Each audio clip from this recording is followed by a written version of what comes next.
Science is a game. Like I also, when I did my PhD, I said, look what funny thing. People are giving me toys and paying me to play with the toys.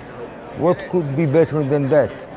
So if you're curious, science is a tool that you can express your curiosity and find new things and accept your own pleasure of playing.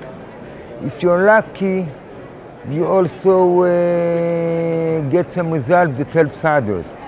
So doing what you like and also doing something good out of it.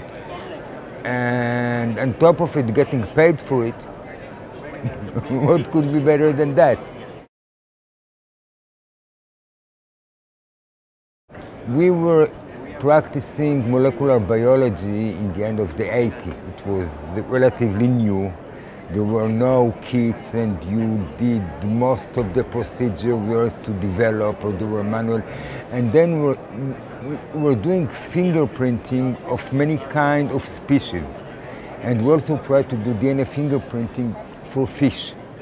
And extracting DNA, it was then different for each species. And with fish, it was very difficult. They have a very small quantity of DNA in the blood. So we had to get a lot of blood.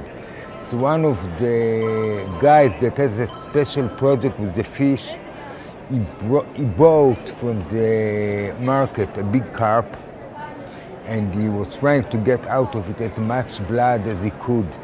So he cut him and started squeezing him, and it was very sleepy, so the carp goes up and got stuck to the ceiling, and he wasn't completely dead, so he was shaking all the way, and all the lab was full of fish stuff, and it was a big sign on the ceiling that stayed for months and months and months and months. So that,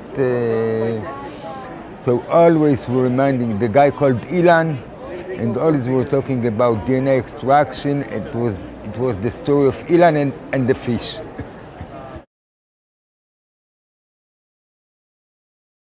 The first molecular technique was to extract DNA. And it was funny because I started my PhD in a lab that was mainly dealing with quantitative genetics, but from the biometric point of view. And then the instructor of my PhD got with very good contact with Alex Jeffries. Alex Jeffries is a scientist from England that he was the one to develop the DNA fingerprint. And then we switched to molecular biology technology. And he was on sabbatical in England, and we had to find out everything ourselves. So the first thing was that we were by ourselves, just from protocol learning, to extract DNA. So we did a lot of trying, and then we were doing the DNA fingerprint, which that time it was very complicated technique with the radioactive stuff and things like that. But that was my first technique that I practiced.